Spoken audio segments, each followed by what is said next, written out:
Welcome to Shriram साईएस। दोस्तों, recently ISRO का जो सैटेलाइट लॉन्च मिशन था अर्थ ऑब्जर्वेशन सैटेलाइट N1, जिसे PSLV C62 से लॉन्च करना था, वो फेल हुआ है, जिसके फेज 3 में कुछ ग्लिचेस आए हैं।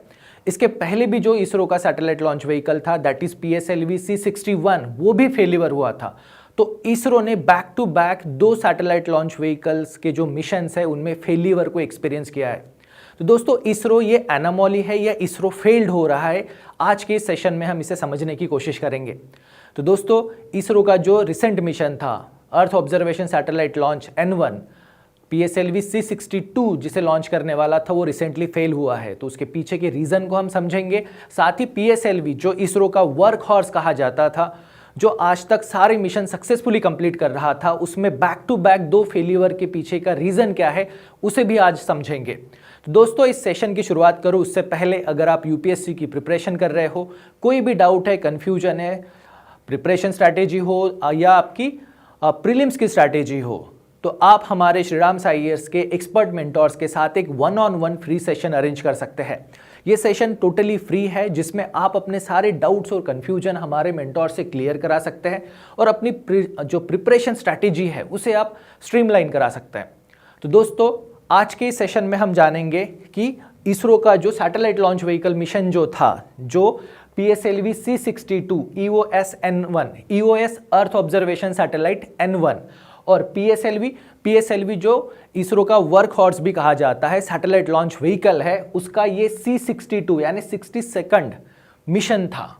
और ये मिशन जो है ये फेल हुआ है। वो उसके फेलियर में मेन रीजन जो है वो ये कि इसरो का जो थर्ड फेज है, जो कि एक लिक्विड बेस्ड फ्यूल इंजन से ऑपरेट होता है, उसमें कुछ ग्लिचेस आ गए थे। तो दोस्तों, पहले जानते हैं इस पूरे मिशन का ओवरव्यू। तो दोस्तों, इस पूरे मिशन को लॉन्च करने वाले व्हीकल का नाम था PSLV, जो इसरो का वर्क हॉर्स है, C62। इसका जो DL वेरिएंट है वो उसे लॉन्च करने वाला था और लॉन्च प्लान था 12 जैन 2016 को सतीश धवन स्पेस सेंटर, जो कि सिचुएटेड है श्रीहरिकोटा में।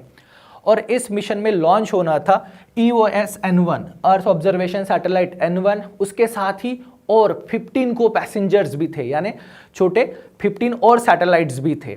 और ये जो लॉन्च मिशन जो था ये कमर्शियल टाइप था। इसरो का जो कमर्शियल आर्म है, जिसे हम लोग NSIL भी कहते हैं, इसके थ्रू ये मिशन लॉन्च होने वाला था। यानी ये जो सैटेलाइट्स है ये किसी और प्राइवेट एंटिटीज ने डेवलप किए थे, जिसे इसरो लॉन्च करने वाला था। अब ये मिशन फेल हो गया। अब वो सैटेलाइट की वजह से जो लॉस हुआ है उसकी जो कॉस्ट जो है वो डिफरेंट एंटिटीज बेयर करेंगी। अब वो कॉस्ट भी एक मेजर फैक्टर होता है। तो दोस्तों, ये मिशन जो है ये फेल हुआ था क्योंकि इस मिशन का जो थर्ड फेज है उसमें कुछ ग्लिचेस आ गए थे। तो PSLV ये 4 स्टेज रॉकेट है, तो इसका फर्स्ट और सेकंड स्टेज जो था वो सक्सेसफुल था, पर थर्ड स्टेज जिसमें एक लिक्विड फ्यूल पावर्ड इंजन होता है उसमें कुछ ग्लिचेस आ गए थे। एनामॉली आ गई थी थर्ड स्टेज में, जिसके वजह से ये मिशन जो है वो अपने जो प्रोजेक्टेड ऑर्बिट थी उससे डेविएट हो गया, यानी फेल हो गया। उसके पीछे का रीजन जो है वो है लॉस ऑफ एक्सेलरेशन।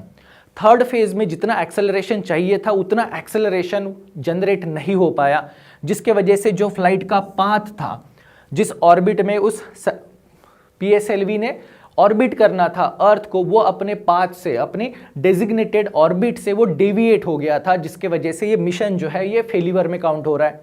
अब दोस्तों, अर्थ ऑब्जर्वेशन सैटेलाइट N1 जो था उसके बारे में कुछ जानकारी जान लेते हैं कि ये पहली बात तो ये अर्थ ऑब्जर्वेशन सैटेलाइट था। इसे प्लेस किया जाना था सन सिंक्रोनस ऑर्बिट में। Polar orbit, north and south orbit होती है और इसे सन सिंक्रोनस ऑर्बिट भी कहा जाता है। और ये जो ऑपरेशन था ये ऑपरेशन NSIL के थ्रू था, न्यू स्पेस इंडिया लिमिटेड, जो कि इसरो का कमर्शियल आर्म है। और इस पूरे मिशन में कुछ को पैसेंजर्स भी थे, 15 सैटेलाइट्स थे, जिसे इंडिया और अब्रोड यानी कुछ फॉरेन की कंट्रीज में भी डेवलप किया गया था। और ये जो 15 सैटेलाइट्स थे, इन्हें डेवलप करने में स्टार्टअप्स भी थे, कुछ अकेडमिया यूनिवर्सिटीज भी थी और कुछ इंटरनेशनल पार्टनर्स भी थे। इन्होंने ये ऐसे 15 सैटेलाइट्स को डिजाइन किया था। जो ये satellites India, Thailand, UK, Nepal, Brazil, Spain, France, इन कंट्रीज से इनका ओरिजिन था। और इन सारे सैटेलाइट्स को इस large payload earth observation satellite N1 के साथ इस मिशन के थ्रू लॉन्च करना था। इस मिशन में PSLV C62 यानी ये PSLV का 62nd नंबर का मिशन था।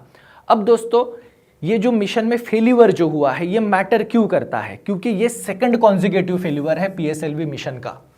पीएसएलवी की डेवलपमेंट जो है उसकी शुरुआत अगर हम देखें तो पीएसएलवी की शुरुआत जो हुई थी वो 1993 में हुई थी। इसका पहला मिशन फेल्यूर हुआ था। इसका सेकंड मिशन जो विद इन 1 साल ही था वो भी फेल्यूर हुआ था, पर उसके बाद ये सक्सेसफुल मिशन लॉन्च कर रहा था।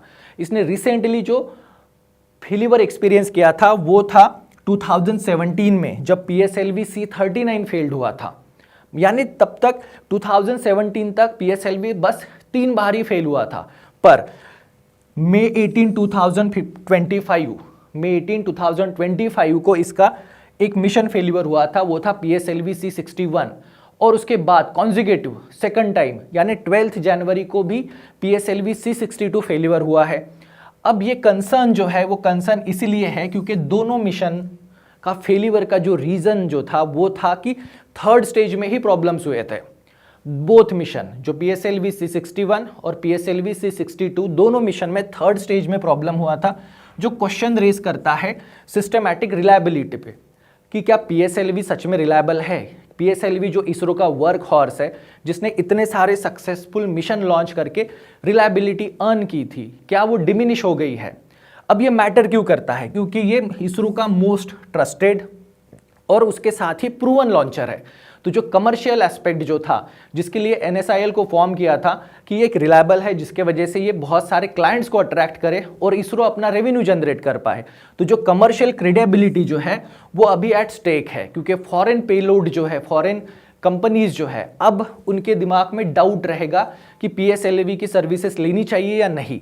अब इसका इम्पैक्ट जो है ये फ्यूचर मिशंस पर भी होगा, क्योंकि इसरो ने बहुत सारे मिशन जो है वो फ्यूचर में प्लान करके भी रखे हैं। तो इसलिए दोस्तों पीएसएलवी का जो फेल्यूर है, जो कॉन्जिक्यूटिव 2 मिशन फेल्यूर जो है, ये बहुत मैटर करता है। इसरो को अपनी रेप्यूटेशन सुधारनी होगी और इसरो खुद को एक international commercial satellite launch company की तरह जो प्रोजेक्ट करना चाहता है, उसके लिए ये बहुत इंपॉर्टेंट है। अब दोस्तों पीएसएलवी की बात हो रही है तो पीएसएलवी के बारे में थोड़ा सा जान लेते हैं। पीएसएलवी ये 4 स्टेज रॉकेट है। यहाँ स्टेजेस जो है, तो दोस्तों यहाँ हर स्टेज में एक अलग इंजन होता है, हर स्टेज एक अलग फ्यूल यूज़ करता है। हर फेज़ का काम होने के बाद उस फेज़ को डिस्कार्ड कर देते हैं, जेटिसन कर देते हैं। तो जैसे पहला फेज़ जो है फेज़ 1, यहाँ पर दोस्तों फ्यूल जो यूज़ होता है वो होता है सॉलिड फ्यूल, क्योंकि पहले ही फेज़ को सबसे ज़्यादा पावर की ज़रूरत होती है, क्योंकि उसे ग्रेविटी और एटमॉस्फेरिक ड्रैग का सामना करना होता है। तो पहले फेज़ में बहुत ज़्यादा फ्यूल बर्न होता है और पहला फेज़ हार्डली 2 मिनट्स तक चलता है। और ये पहले फेज़ में इस सैटेलाइट लॉन्च व्हीकल को 55 to 60 किलोमीटर की अल्टीट्यूड पर प्लेस कर देता है। उसके बाद फर्स्ट मिशन एक्सपायर हो गया, तो वो जो पार्ट है फर्स्ट मिशन का, उसके इंजन, वो जेटिसन्ड हो जाता है। अब सेकंड फेज़ स्टार्ट हो जाता है। इस जो पीएसएलवी है उसका सेकंड फेज़ जो है ये लिक्विड फ्यूल बेस्ड है, और ये जो लिक्विड फ्यूल बेस्ड है ये इंडिया का जो फेमस इंजन है विकास इंजन, उसे ऑपरेट करता है। तो सेकंड फेज़ विकास इंजन जो कि लिक्विड फ्यूल यूज़ करता है। अब इस फेज़ का काम होता है कि इन्हें बहुत ज़्यादा स्पीड की ज़रूरत होती है, और सेकंड फेज़ जो है इस सैटेलाइट लॉन्च व्हीकल को 200 to 250 किलोमीटर के अल्टीट्यूड पर प्लेस कर देता है। अब दोस्तों पहला जो फेज़ था लॉन्च, वो तो उसमें टोटल वर्टिकल टेक ऑफ होता है। सेकंड फेज़ जो है, सेकंड फेज़ में वर्टिकल और हॉरिजॉन्टल दोनों टेक ऑफ होते हैं। पर जो थर्ड फेज़ जो है, थर्ड फेज़ एक कंप्लीटली हॉरिजॉन्टल होता है। थर्ड फेज़ में मैक्सिमम एक्सेलरेशन की ज़रूरत होती है, रैपिड एक्सेलरेशन की, क्योंकि थर्ड फेज़ ही है जो इस सैटेलाइट लॉन्च व्हीकल को अर्थ के ऑर्बिट में प्लेस करता है और उस ऑर्बिट में वो घूमता रहेगा कंटिन्यूअसली। अगर रिक्वायर्ड एक्सेलरेशन जनरेट हुआ तो वो उस ऑर्बिट में स्टिक रहेगा, पर मान लीजिए अगर कम एक्सेलरेशन जनरेट हुआ तो अर्थ की ग्रेविटी उसे पुल कर लेगी। अगर ज़्यादा एक्सेलरेशन जनरेट हुआ तो वो अपनी डेजिग्नेटेड ऑर्बिट से दूसरी ऑर्बिट में चला जाएगा, जो कि फेल्यूर का ही साइन है। तो एक रिक्वायर्ड एक्सेलरेशन जनरेट करना ये थर्ड फेज़ का प्रॉब्लम होता है, और थर्ड फेज़ में ही प्रॉब्लम्स आ रही है, क्योंकि थर्ड फेज़ में जो रिक्वायर्ड एक्सेलरेशन है वो जनरेट नहीं हो पाया है 2 लास्ट कॉन्जिक्यूटिव मिशंस में।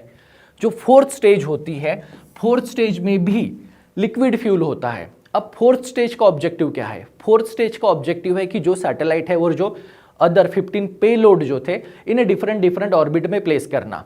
मोस्ट ऑफ द टाइम जो लोअर अर्थ ऑर्बिट है, जिसमें 200 किलोमीटर से 2000 किलोमीटर के इंटरवल में सैटेलाइट्स को प्लेस किया जाता है।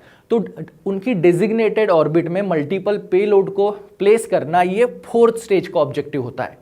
पर जो दोनों कॉन्जिक्यूटिव मिशन थे PSLV C61 और PSLV C62, इन दोनों में 3rd फेज में ही प्रॉब्लम आया है। 3rd फेज जो इसे ऑर्बिट में रखती है, जो हॉरिजॉन्टल मूवमेंट करती है और जिसमें रैपिड एक्सेलरेशन की ज़रूरत होती है। अब 3rd फेज जो है हॉरिजॉन्टल होना चाहिए, रैपिड एक्सेलरेशन कितना, तो near about 26 to 28,000 kilometre per hour, और इसका काम होता है कि जो ऑर्बिट है उसमें उसे मेंटेन करना। तो दोस्तों PSLV 4 स्टेज रॉकेट था। अब 3rd स्टेज के प्रॉब्लम्स को थोड़ा समझते हैं। 3rd स्टेज का प्रॉब्लम ये है कि इसमें प्रॉपर एक्सेलरेशन, जितना रिक्वायर्ड एक्सेलरेशन है वो जनरेट नहीं हो पा रहा था। अब दोस्तों जो रॉकेट इंजन्स होते हैं इनमें एक फ्यूल भी होता है, ऑक्सीडाइजर भी होता है। जब फ्यूल बर्न होता है तो गैस प्रोड्यूस होती है।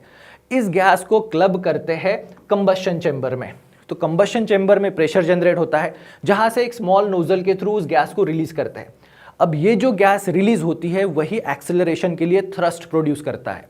यानी जितना ज़्यादा कंबशन चेंबर में प्रेशर होगा उतना ही ज़्यादा थ्रस्ट जनरेट होगा और उतना ही ज़्यादा एक्सेलरेशन और स्पीड मिलेगी इस व्हीकल को। पर अगर कंबशन चेंबर में प्रेशर डाउन हो जाता है, जो कि रीज़न था PSLV C61 के फेलियर का, जिसके वजह से कंबशन चेंबर में प्रेशर डाउन हो गया था, गैस लीक हो गई थी, तो वो रिक्वायर्ड एक्सेलरेशन जनरेट नहीं कर पाया था। अब दोस्तों इसका ब्लेम जो है वो दिया गया था मैन्युफैक्चरिंग डिफेक्ट को। पर PSLV C62 जो है इसका अभी एनालिसिस हो रहा है, उसकी रिपोर्ट सामने नहीं आई है। पर पॉसिबिलिटी यही है कि यहाँ पे कंबशन चेंबर में जो रिक्वायर्ड प्रेशर था वो शायद ड्रॉप हो गया हो, जिसके वजह से रिक्वायर्ड एक्सेलरेशन प्रोड्यूस नहीं हुआ। तो दोस्तों सॉलिड फ्यूल बर्न होगा, गैस बिल्डअप होगी, और जब गैस एग्जिट होती है कंबशन चेंबर से तो थ्रस्ट जनरेट होता है, और ये थ्रस्ट हमें चाहिए। अगर प्रेशर ड्रॉप हुआ तो थ्रस्ट भी रिड्यूस होगा, यानी लेस एक्सेलरेशन प्रोड्यूस होगा। अब पॉसिबल कॉजेस में वही है कि कंबशन चेंबर में प्रेशर ड्रॉप हो गया होगा, जिसके वजह से PSLV C61 फेलियर हुआ था।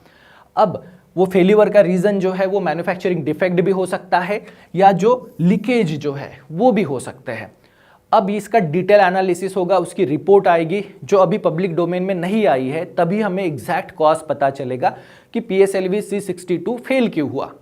अब इसरो पर इसका क्या इम्पैक्ट है? इसरो पर इम्पैक्ट ये है कि इसरो के 3 फेल्यूअर लास्ट 6 मिशन, इसरो ने जो लास्ट 6 मिशन कंडक्ट किए उसमें से 3 फेल्यूअर है, और ये क्वेश्चन रेज करते हैं PSLV की रिलायबिलिटी पे, जो कि इसरो का वर्क हॉर्स है, जो हमारे लिए कमर्शियल सेटबैक हो सकता है, क्योंकि इंडिया खुद को प्रोजेक्ट कर रहा है जो NSIL है उसके थ्रू कि हम एक commercial satellite launch vehicle services, एक रिलायबल और एक प्रूवन सर्विस प्रोवाइड करते हैं। पर ये जो 3 फेल्यूअर्स है ये क्वेश्चन रेस करते हैं।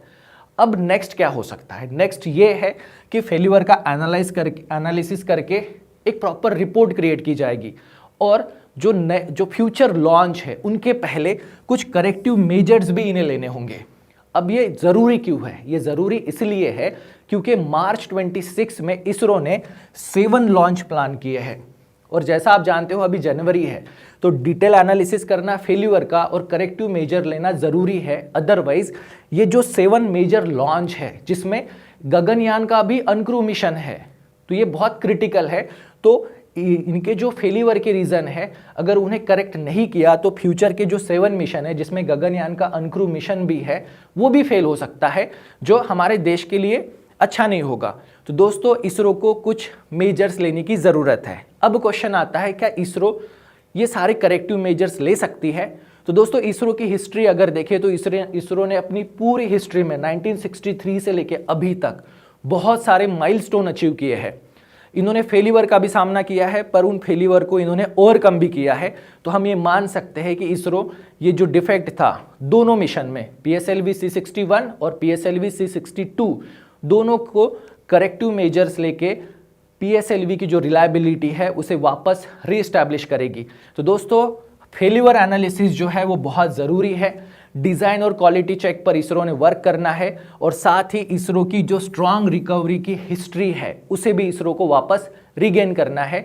PSLV को वापस as a reliable proven satellite launch vehicle, और इंडिया को, इसरो को, NSIL को एक सक्सेसफुल या proven commercial satellite launch platform की तरह डेवलप करना है।